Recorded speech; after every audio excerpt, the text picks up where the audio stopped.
radius of gyration. A new concept. What is radius of gyration? Radius of gyration of a body about an axis may be defined as the distance from the axis of a mass point whose mass is equal to the mass of the whole body and whose moment of inertia is equal to the moment of inertia of the body about the axis of rotation.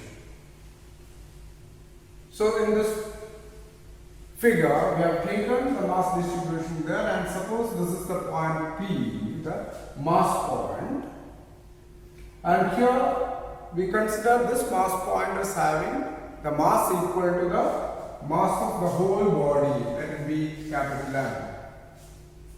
Okay? Then the moment of inertia of that mass about this axis is equal to the I, which is equal to mk square. That k, this distance is called what? Radius of gyration. Okay? That is, it is the distance to the mass point whose mass is equal to the mass of the whole body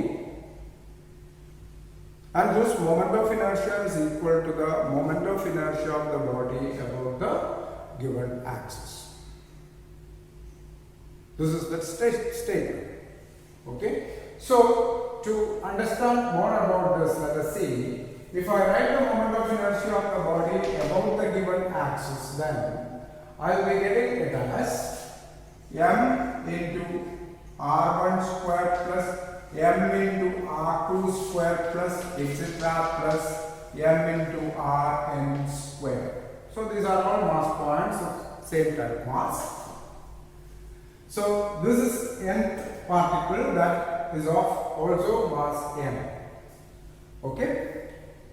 Now this will be equal to m into r1 square plus r2 square plus etc. plus rn square, I could write.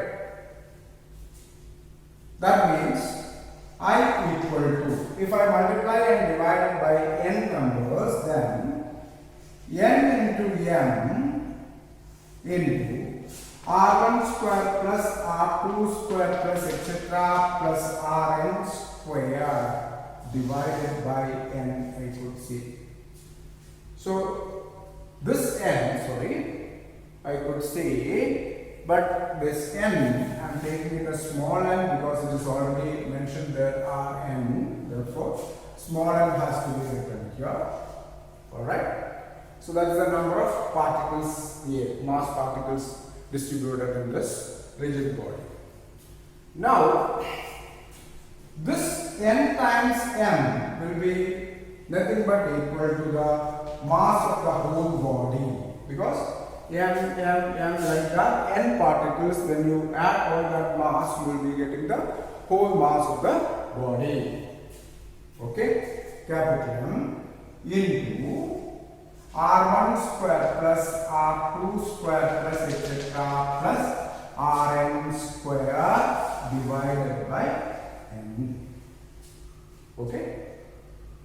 So this moment of inertia and this moment of inertia are equal. Alright. Then value of k will be found out like this. That is, this one and this one are equal as per the definition. Then you will be getting the formula mk square will be equal to m into r1 square plus r2 square plus etc. plus rn square whole divided by n. And therefore you get the radius of gyration as per definition as k square equal to r1 square plus r2 square plus etc. plus rn square divided by small n, and therefore we will be getting k, which is equal to square root of r1 square plus r2 square plus etc. plus rn square whole divided by n. So this is another way to define the radius of gyration, that it is actually the square root of the mean of the squares of the distances to the mass particles from the axis of rotation. Once again, it is the square root of the mean of the squares of the distances to the individual mass particles from the axis of rotation.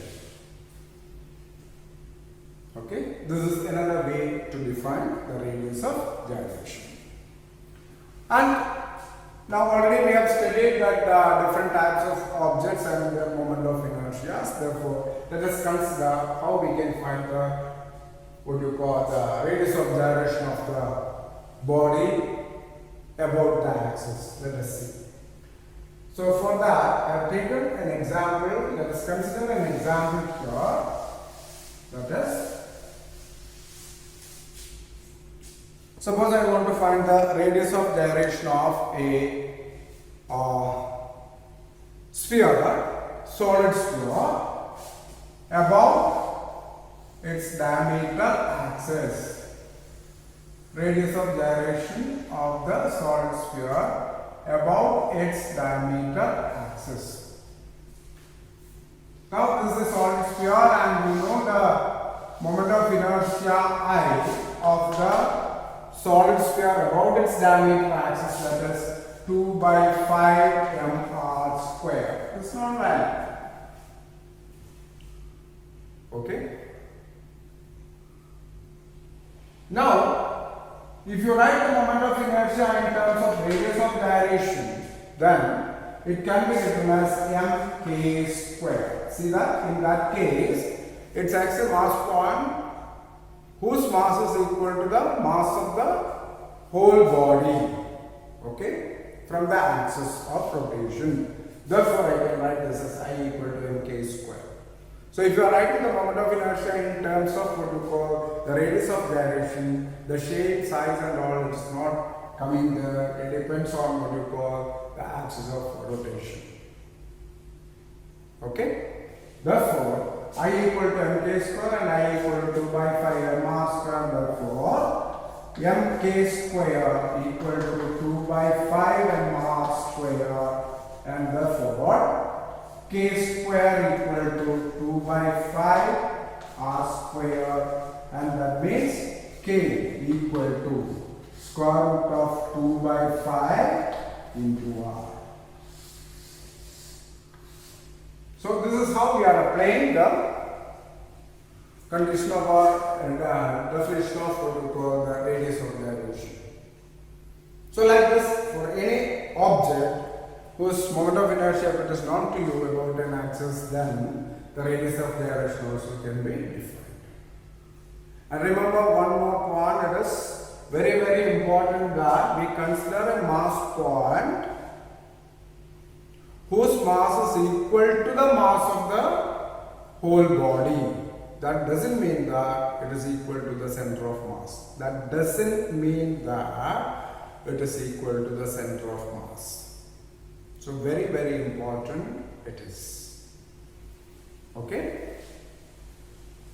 So this is all about radius of gyration, and application of this radius of gyration is coming mostly in the case of rolling motion, and that we will be discussing later on.